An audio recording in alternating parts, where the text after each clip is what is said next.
Merci à tous. Effectivement, cette table ronde numéro 6, elle portait sur la place de l'automatisation intelligente, AI en français, et de l'intelligence artificielle, IA en français. Alors les deux se mélangent en anglais, ce qui fait qu'on n'y comprend plus rien, mais on va essayer de clarifier ça. Et la place qu'elle pouvait avoir, ou l'intérêt qu'elle pouvait avoir pour préserver l'expertise dans le domaine des vigilances et de la pharmacovigilance.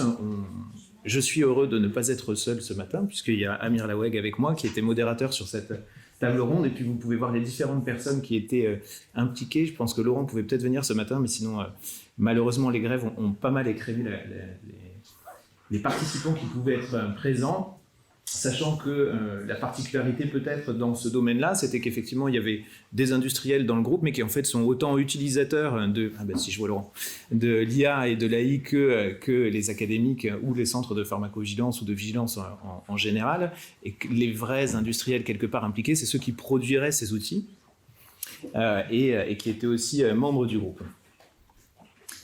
Donc 5 réunions préparatoires, dans un format très distanciel et sécure. Laurent toujours très content, c'est pour ça que je suis ravi que tu sois là encore. Et également content à la fin, ce qui était une bonne chose aussi. Sachant que c'était pas la première fois que Gien s'intéressait à la question de l'intelligence artificielle, mais les interrogations précédentes, elles portaient plus sur ses applications potentielles ou ses apports potentiels dans le domaine de la recherche clinique. Et donc on a commencé par faire dans cette question des vigilances et dans la problématique qui se posait actuellement un constat sur quelles étaient les difficultés, quelles étaient les attentes, quelles étaient l'acceptabilité de nouveaux outils et ce qui nous permettait de faire après le périmètre de la réflexion pour l'apport potentiel de cette automatisation ou de cette intelligence artificielle.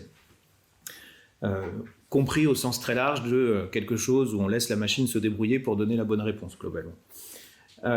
Sachant que ce qui réunissait les différents participants dans la thématique, c'était la notion de vigilance, forcément, le fait d'être confronté quotidiennement, pour ceux qui sont dans un exercice de vigilance, à un nombre astronomique de tâches administratives qui sont très très chronophages et qui ne sont pas forcément attractives, disons-le, avec un volume de déclarations qui augmente très fortement indépendamment des crises sanitaires. Si on prend en compte les crises sanitaires ou les alertes, etc., c'est encore pire.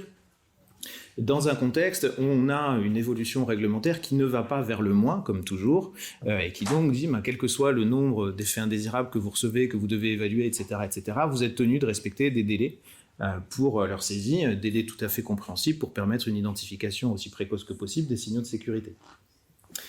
Et malheureusement, dans ce contexte-là, mais c'est pas, je salue l'équipe Pépite, que je vois aussi également, c'est pas propre aux vigilances, l'évolution de l'activité n'est pas accompagnée par une évolution proportionnée des moyens humains en particulier, donc il faut bien trouver des manières de préserver ce qui fait l'intérêt de ces vigilances, à savoir l'expertise, et pas forcément la saisie administrative. Donc pour illustrer cette augmentation, parce qu'elle n'est pas forcément connue de tous, alors l'échelle est forcément grande, mais c'est à cause de ce qui va suivre. Ça, c'est l'augmentation des notifications d'effets indésirables sur la dernière décennie en pharmacovigilance. Et c'est simplement une augmentation de 100% en fait. Et puis après, il y a 2021 qui vient renforcer la donne et qui montre que, effectivement, oui, quand on parle d'augmentation de l'activité, il y a une augmentation de l'activité. Je précise que pour 2021, la barre n'est pas complète. Je n'ai pas refait la diapo depuis juin. Et ça s'est arrêté en avril ou mai 2021. Je ne sais plus pourquoi j'ai fait. Donc la problématique pour nous, c'est maintenir une capacité à détecter des signaux de sécurité au milieu de ce maelstrom parfois de déclaration de pharmacovigilance.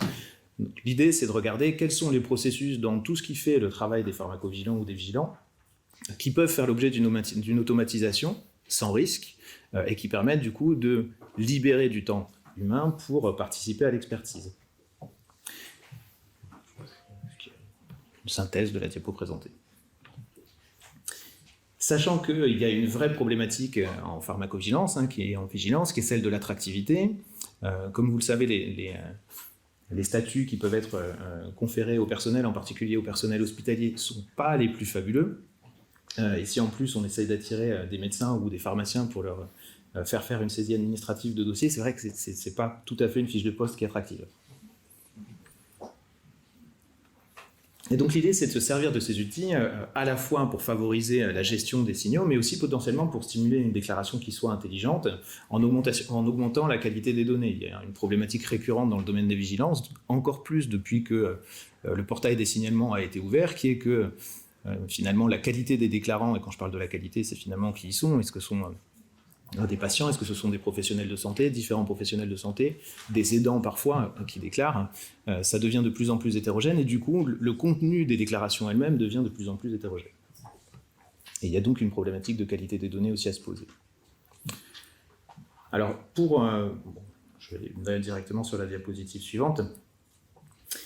Pour finir cet état des lieux, on est sur une problématique qui n'est pas tout à fait la même dans le cadre des centres de pharmacovigilance ou des vigilances hospitalières et dans le cadre de l'industrie. Dans le cadre des vigilances hospitalières, on est dans un contexte où on a un accès très facile finalement à une information clinique assez fine et précise.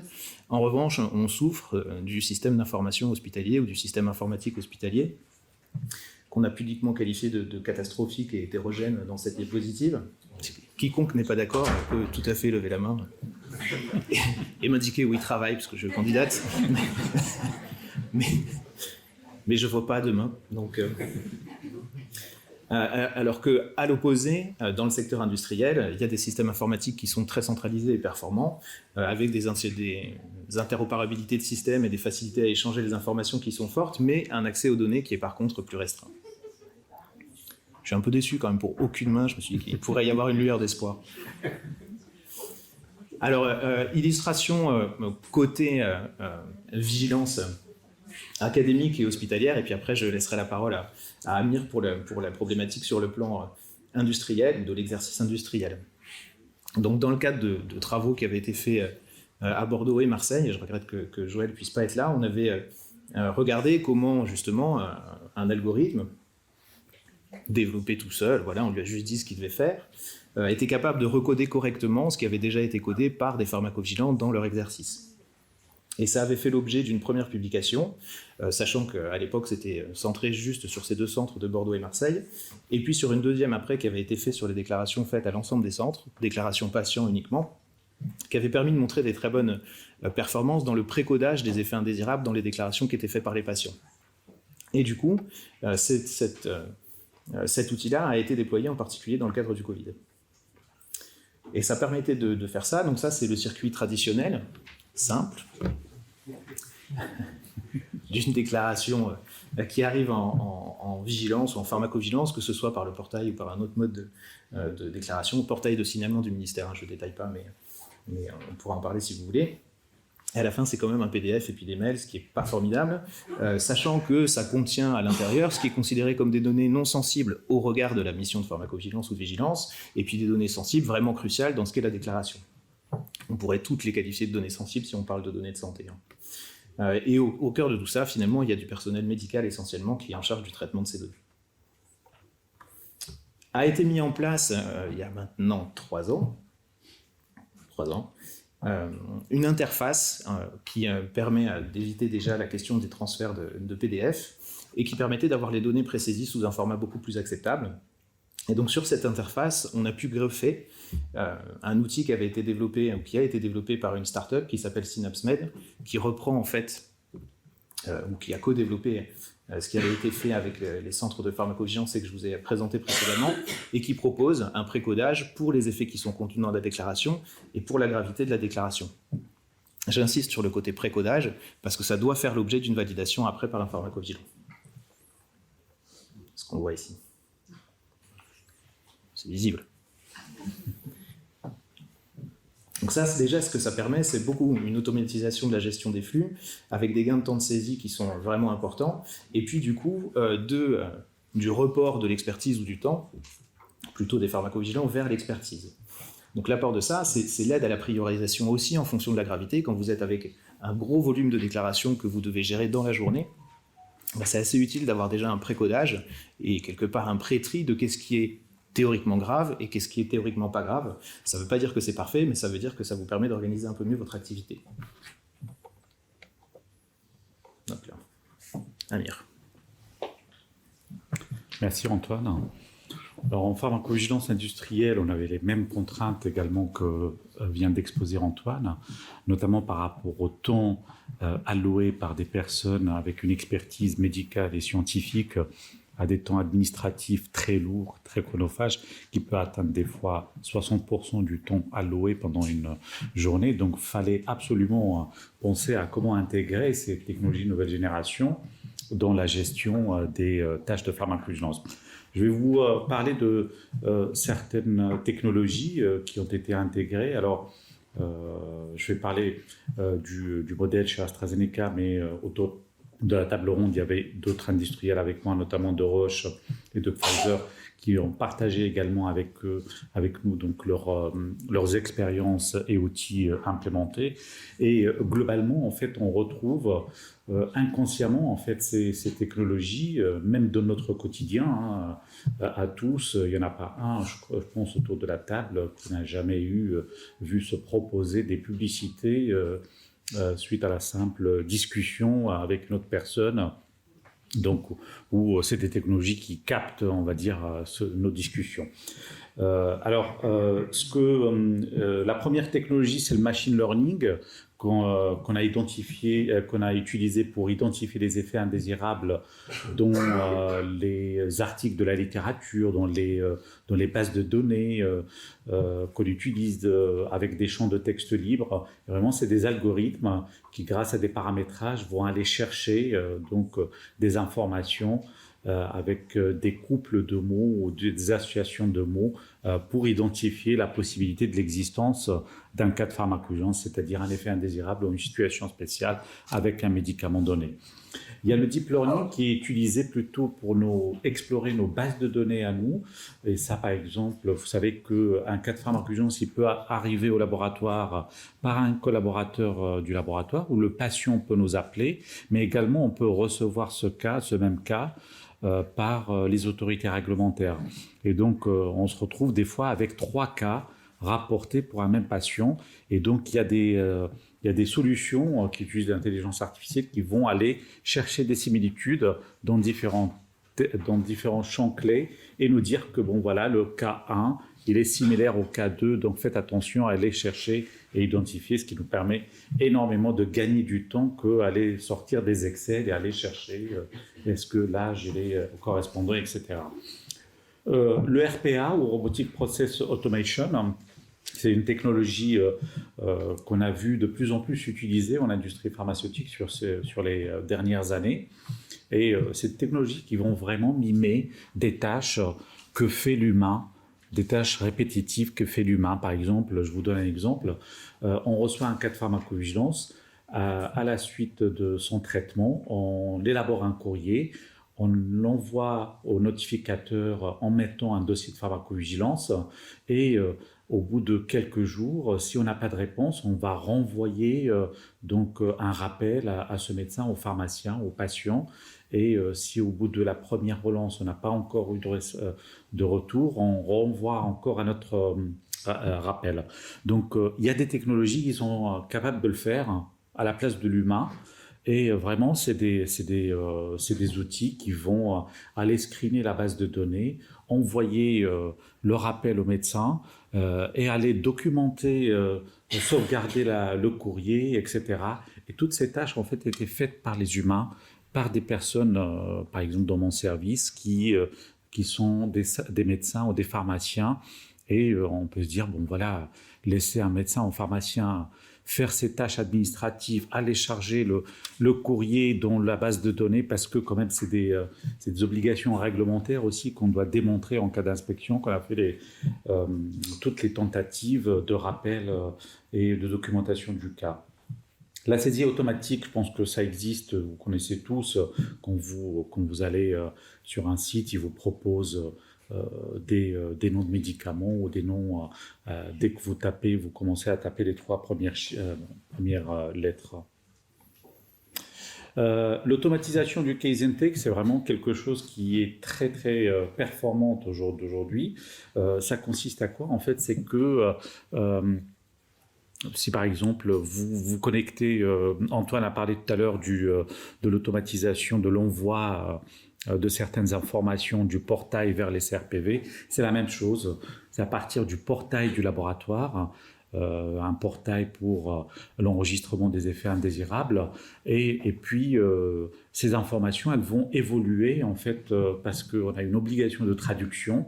Donc les informations que va saisir ou rentrer l'utilisateur, que ce soit un professionnel de santé ou un patient, elles vont passer par un module de traduction qui va proposer une traduction vers l'anglais, et puis elle va passer par un autre module qui va aller donc mettre les informations non structurées dans des cases structurées des bases de pharmacovigilance. C'est-à-dire que s'il a rapporté j'ai eu une céphalée et des vomissements, et ben il va aller capter céphalée dans un champ d'événements et vomissement dans un deuxième champ comme deux effets indésirables séparés. Et après, il va proposer un codage pour j'ai eu mal de tête, il va le coder en céphalée, vomissement, il va le coder avec le codage MEDRA. Donc c'est ce qu'on appelle aussi le Natural Language Processing, c'est pour identifier les termes qui ont été mis par l'utilisateur comme événement. Le speech to text, c'est vraiment très très utile.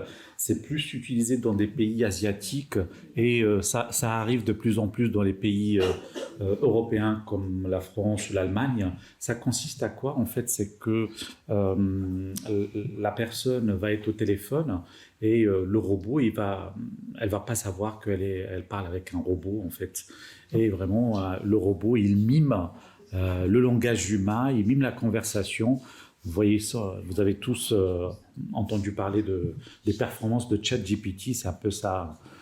Et donc, il y a d'autres utilisations aussi, c'est que avec un humain aussi, l'ordinateur, il va tout taper, en fait, toute la conversation, et ça va nous permettre de gagner du temps, au lieu que l'opérateur, en même temps qu'il a le médecin, tape en même temps les informations attendées. Et ben non, il y a un logiciel qui va tout taper à sa place. Et après, l'auto-email extractor, je peux vous parler aussi, c'est une extraction des données et d'aller les mettre directement dans les champs appropriés. Et le case triage, c'est dire est-ce qu'il est grave, non grave, sur la base des informations rapportées par le... je finis par d'autres usages comme le codage MEDRA automatique, Antoine en a parlé. L'automatisation de la traduction, c'est des modules de plus en plus performants maintenant, et qui intègrent l'intelligence artificielle, parce que quand on leur dit que reporter, c'est rapporteur et c'est pas journaliste, et ben ils intègrent pour la deuxième fois, quand ils vont proposer la traduction, ils vont mettre reporter en rapporteur. La catégorie des cas et l'approbation, le robot, il va dire est-ce que c'est un cas non grave ou grave. Et puis, dans la détection de signaux, c'est des algorithmes qui sont programmés pour sortir des emails tous les jours en vous indiquant, bon voilà, il y a tel ou tel événement, signal à explorer, ou ce type de signal est à surveiller. Et puis, on l'utilise également pour la préparation de certaines sections dans les PSUR qui sont quantitatives, et il y a des logiciels qui sont capables d'aller chercher l'exposition, par exemple, d'autres bases de données, et puis faire des calculs à la place de l'humain. Donc voilà un peu certains exemples. Et puis à l'issue de ces exemples, on a discuté avec les membres de la table ronde sur les forces, les faiblesses et les opportunités et des menaces de ces technologies. Alors on s'accorde tous à dire que c'est des outils qui sont plus performants que l'humain en termes de vitesse. Ils sont capables de travailler 24 heures sur 24. Ils n'ont pas de week-end et de jours fériés. C'est des technologies adaptées à des augmentations de volume en cas de crise. Et surtout, ils permettent de libérer, comme je vous l'ai dit tout à l'heure, des ressources pour aller faire autre chose, l'analyse médicale, que de se concentrer à des tâches répétitives. Et surtout, pour certaines tâches, il y a une qualité dans le travail fourni, c'est-à-dire ils ne vont pas se tromper, ils ne vont pas oublier de télécharger un courrier ou une relance dans le dossier. C'est tellement automatisés qui vont à chaque tâche savoir où classer les choses. Et donc, il y a peu de, on va dire, d'erreurs si jamais tout est bien paramétré. Ils peuvent nous produire des rapports d'audit trade, de savoir qu'est-ce qui a été fait, qu'est-ce qui n'a pas marché, etc. Et ça permet d'homogénéiser les tâches, par exemple le codage. En termes de faiblesse, c'est des technologies matures pour certains domaines encore, notamment par l'interprétation de certains termes de signification médicale, des technologies qui nécessitent un apprentissage encore pour améliorer les précisions. Il y a pas mal de faux négatifs ou de faux positifs. La qualité de documentation des cas peut être faible parce qu'ils ne posent pas toutes les questions comme un humain sur les antécédents, sur certaines informations. Et puis le challenge de la traduction qui s'améliore et qui doit encore s'améliorer. En termes d'opportunités, donc c'est des technologies qu'on peut utiliser pour des tâches administratives et ça permet d'améliorer la satisfaction donc, de nos personnels pour que vraiment ils puissent passer du temps sur d'autres tâches à forte valeur ajoutée et d'analyse médicale et scientifique. Ça permet de faire évoluer les process vers un processus unique et harmonisé. Et puis, ça permet également de développer des standards communs et permettre d'intégrer des systèmes interopérables entre les différentes bases de données. En termes de menaces, il n'y a pas d'intérêt pour l'expertise. L'expertise humaine doit rester sur l'évaluation finale de ces cas. L'attention à l'illusion magique de l'outil, c'est un peu comme ChatGPT, et il y a le manque de personnel médical non compensable et puis l'arrivée tardive de nouvelles technologies par rapport à d'autres spécialités. Et puis il faut faire attention aussi par rapport à la suppression des postes que peuvent engendrer ces technologies.